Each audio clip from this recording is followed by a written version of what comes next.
Hello everybody, my name is Khaled Siddiqui, and in this video I'm going to introduce and show you how to use a Garmin Zumo, which is a motorcycle GPS, version 395LM. Garmin Zumo 395LM. So this GPS is a motorcycle GPS, so it has certain features and capabilities that are necessary for motorcycles, which may not be so important for a vehicle use, but if you're riding a motorcycle, then you need it to have certain characteristics, which I'm going to explain. Okay, so the first thing that sets this GPS apart from any other regular car GPS is it's water resistant and rain resistant. Now make sure you understand the difference between water resistant and waterproof. Water resistant means you could ride your motorcycle in rains, heavy rain, and it will shield itself from getting damaged by having rubber covers everywhere. There is like an opening, such as earphone jack, there's a rubber cover. And for example, on this side we have the SD card slot where the SD card goes, and this one has its own rubber cover, protective cover. And even the port where you plug in the power or sync it to the PC has a cover protecting it from water. Now if you are plugging this in while you're riding your motorcycle, so you get relative amount of protection from the plastic of the wire itself, but that's why it's not completely waterproof. It's water resistance because it's still vulnerable to damage if you completely submerge it in water. So this is not supposed to be submerged. Okay, now the original mount that came with this from Garmin is a very expensive mount. It's about $100 give or take, and it connects the power from these 2 points, and basically it's more like a permanent type of mount. I don't like that one, to be honest. I like the aftermarket mounts, which look like this. This goes to your handlebar of your either bicycle or motorcycle, and the unit mounts right here like this, like that. And let's see, let's make sure it snaps in. You have to be very, do I have it? Yeah, I have it upside down, I think. Yeah, so I had it upside down and it snaps in. There you go. Now this mount is just as strong strength wise. You can remove it, attach it, and if you see the cut right here, the opening, let me remove this so I can show you. You see the mount itself has like a cut. That's because you should be able to plug in your cord here. Basically that's why it has a little cut there, so you could peel this open and put your charging port or cigarette lighter charger. Otherwise it would be blocked if this would have been one piece. So it's a great design. This is the magnetic sensor which allows the GPS to know that it has been docked. So basically it's a docking sensor that lets it know it's been docked, and when you open it, it knows it has been undocked. So this can be mounted in vehicles as well as motorcycles. This is the motorcycle mount, and then you could use like ordinary. Let me show you the vehicle mount. It's just the ordinary vehicle mount. I had one right here. So let's see. So this, as you know, this goes to the windshield. This has a protective plastic. Obviously this is brand new, but normally they don't have the plastic. So you put it on the windshield, you lock it, and then you can use your motorcycle GPS in a vehicle or in a car. So yeah, this is the good thing about this. So you can use it in either situations, a vehicle or a motorcycle. And this goes just like that, and you put it on the handlebar and tie it. Simple. Okay, so now this was the mounting and the mechanism. Now let's talk about the basic functionality and everything else. All right. This is like a permanently attached mount, which I'm using in order to show you how to operate it. All right. So let's see. You plug this in. There you go. That's it has been plugged in now. So let's increase the bright. You see how the screen flickers? The flickering comes from lack of brightness, which I'm going to do now. Go to settings, go to display, brightness, go to max. When you go to the max brightness, the flickering stop. When you go to lower brightness settings, you always have that flickering function. So that's the reason I'm going to go ahead and put it in the maximum brightness, and I'm going to change the settings to night vision so that you could see the screen. Night. Let's see. Color mode, night. Save. Okay, so now that it's in night vision, I think it's still too bright. I'm going to reduce the brightness from the camera. Okay, so now we have night vision, basically night screen, which is much better than the day screen because it was too bright. So first you need to realize that a motorcycle GPS is not only water resistant, it's also capable of connecting a wireless Bluetooth headset to your GPS, which allows you to listen to the instructions on a wireless Bluetooth headset inside your helmet, because the motorcycle creates the engine creates a lot of noise, not to mention having a helmet blocks your ears. So and the sound of the freeway and the wind, all those different factors combined makes it very hard to listen to the instructions from a GPS unless it's connected to a wireless Bluetooth headset. So this unit is capable of that. Other car GPS units do not have Bluetooth headset capability. They may have smartphone connectivity via Bluetooth, but not a headset. Alright, so let's go to settings. First thing, this is how you do the updates. Shows you what updates you have, how to run the updates. Most of these will come with lifetime free map updates, but the lifetime free map updates are for North American maps only. If the unit is equipped with foreign maps, the update does not apply. The free update does not apply. Obviously you can get updates, but it's going to cost you. It's not free. Now, maps in vehicles is where you see which maps you have and which vehicles you want. Vehicles is actually the shape of the vehicle on the screen. So you have to, if you're using this for a motorcycle, you have to choose a motorcycle. So let's see, what motorcycle do I want? So that's the motorcycle I want. It's a pretty nice little motorcycle image. So I saved that, and now that was the maps and the vehicles, which I saved that. Now I'm going to go to map view. I like the three-dimensional view, but you could always choose north up, where the north will always be on the top of the screen.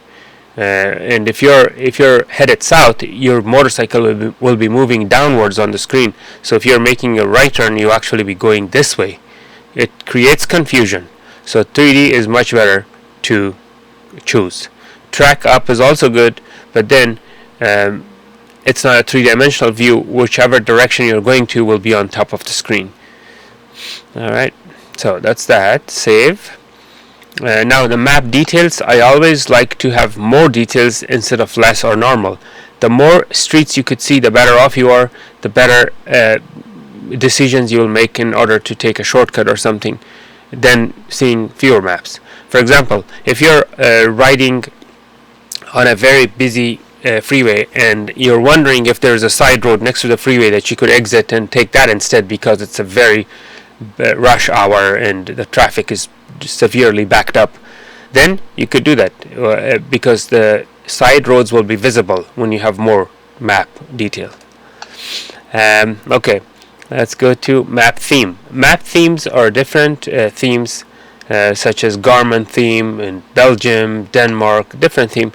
I like the one that's Garmin, and I want you to get. I recommend that you get used to the Garmin theme because that's the standard.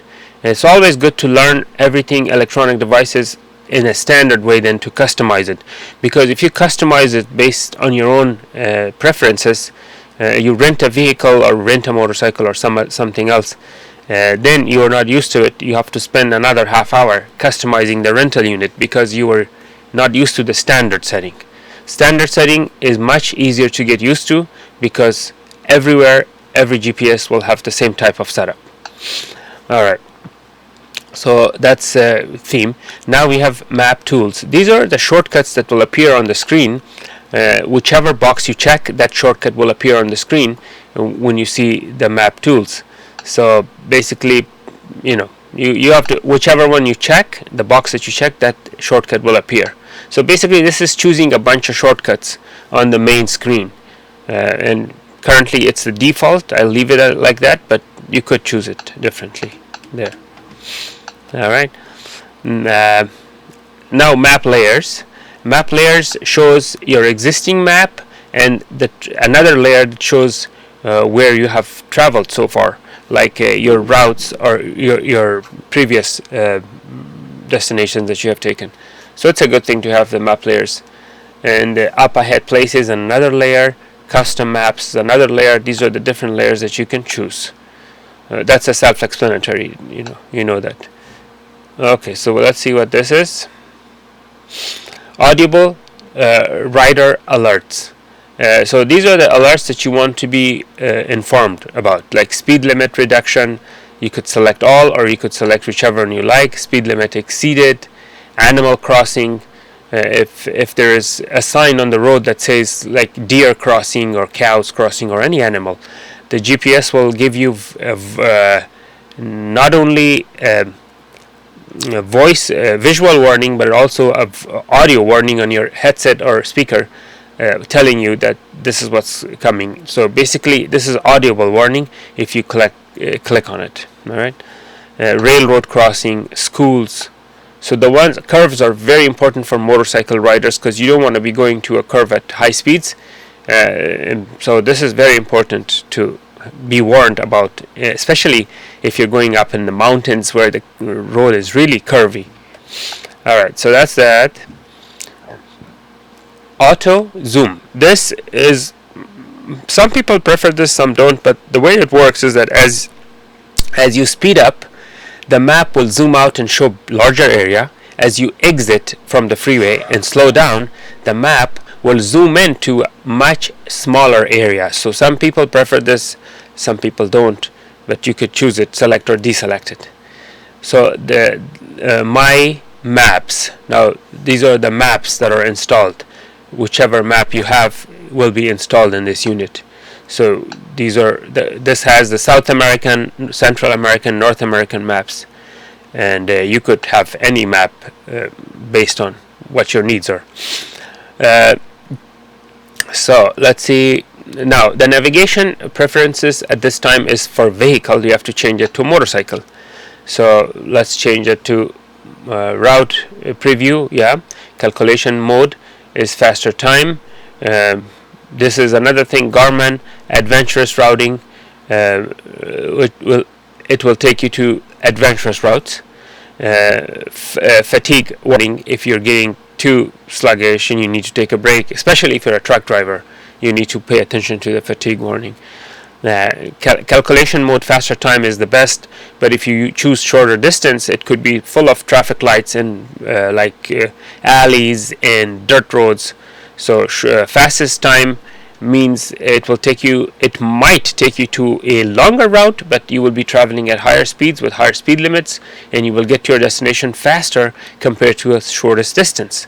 So this is the shorter distance only comes in handy if you are on a rental vehicle and you're paying by the mile. Then that might be handy for you. So avoidance, it's very important to pay attention to.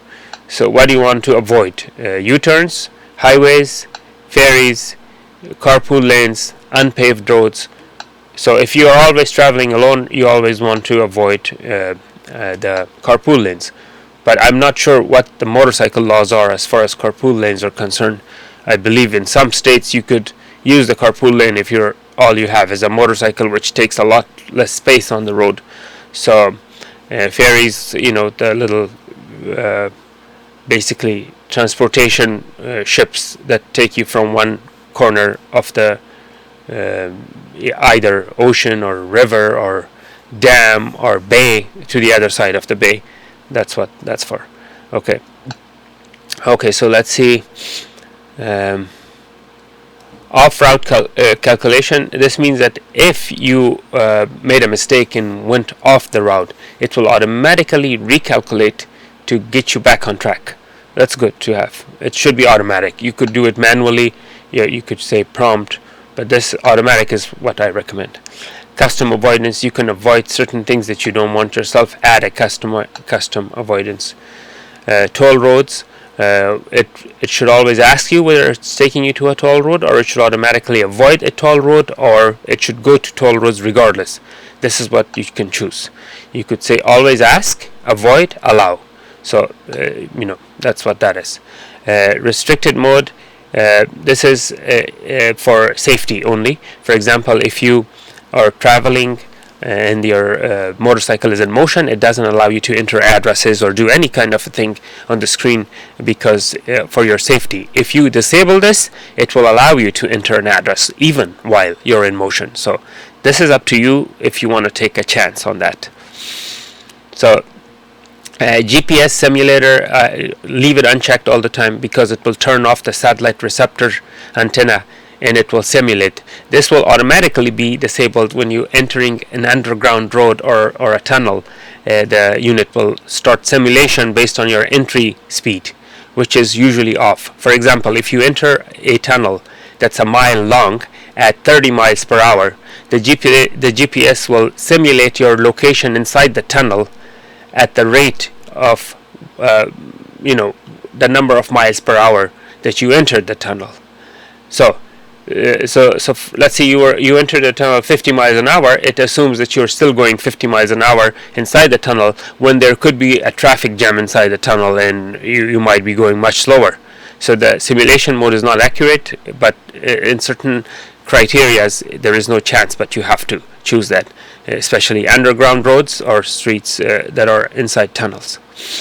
Okay, map in vehicle. So this is something that we already went through. Map in vehicle.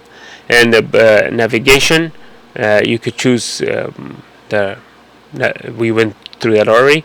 Bluetooth. So you could pair a phone or pair a headset. That's what you could do. That's simple. You just click on it and press the pairing, put your headset in the pairing mode, and you could go from there. And display, you could put the display in night color, which is currently right now, and then the brightness is here. The display timeout, the screenshot, allows you to take pictures. See that little camera icon? It will, by clicking the camera icon, it takes exact picture of whatever is on the screen. So it comes in handy if you want to take pictures of the maps and different areas that you are in. But I rather have it disabled, so when you disable it, the camera disappears. Let's see, units and times. This is where you could change it to kilometers and miles. So current time sets the device clock. You could change the clock to automatic. Automatic is the best because it shows the time of the region you're in right now. Currently we are in California, so it's 2:27 p.m. So automatic is good, but the time format, you could change it to 24 hours, 12 hours, or UTC. That's a military time and standard time. And miles, in the United States you have to choose miles, but if you go to South America, Canada, or any other country, you have to choose kilometers. Also in Great Britain, you will be choosing miles. Okay, so position format, this is the coordinates type. You could leave it at the standard. Don't change it. You don't want to mess with this part. Leave it at the standard format that it is from factory. Anything that you don't know what the standard format is, you just click here and choose restore default. For example, if I don't know which one is the format restore, click there and restore. It takes you to the default position. If all of these, everything you see here, all of these, you want to restore it to default, restore it to default, you click here and restore. So that's the default settings. Alright. Display, language and keyboard. Language is US English currently, American English. The speaker is Samantha. You can change it to a different person. But this one speaks Garmin real directions, which is much more accurate than the other ones. It's basically capable of more accuracy. So I leave that. And let's see, text. That was a voice. Okay, that was a keyboard language, and voice language. You can choose that too. This is the text language, American English, and the keyboard language. Now, keyboard language, even though it's American English, but I recommend to choose the keyboard of the country in which you're driving, because the addresses may not be in English. For example, if you're driving in France, so you might want to change the keyboard to French, because the alphabet they have accents on the top, and you need to be able to enter that. An English keyboard doesn't have those accents. So the keyboard is important to choose the correct keyboard based on your needs. Alright, so let's go down. Display, units in time, we already went through that one. So basically I believe I covered everything. Proximity points will show you warnings of anything that's close to you. For example, you could have red light camera alerts, a single tone or continuous tone, and then alert types, Garmin red light cameras or Garmin safety camera, speed camera, all of those you could have alerts for it. As you approach that, it will tell you what's going on, and you can be alert for that. Okay, so proximity alerts, device. Now this is the device, about information, travel history, clear travel history, and all that. And let's go, and here, as you can see, it's currently for automobile, but you can choose motorcycle there. So now it's set to motorcycle. See the little motorcycle icon? Click on that to go back to automobile. But currently it's set up to motorcycle. The applications are here. You have different apps. You have trip planner. You have share route. You have tracks like off-roading. You have compass, like showing you the north, south, east, west, and whatnot.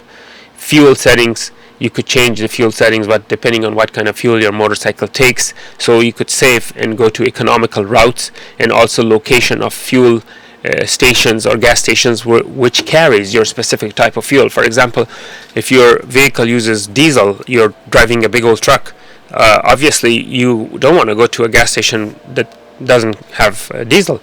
So that's why it's important.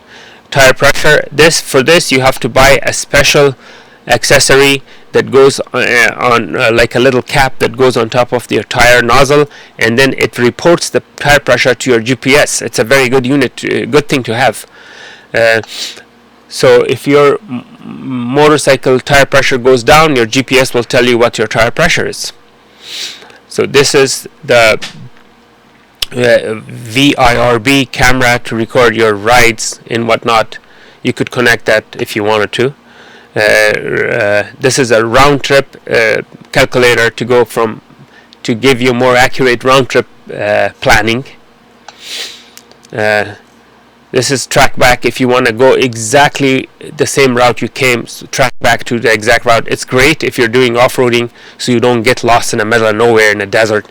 You could just track back from where you came and go back to your point of origination and prevent from getting lost.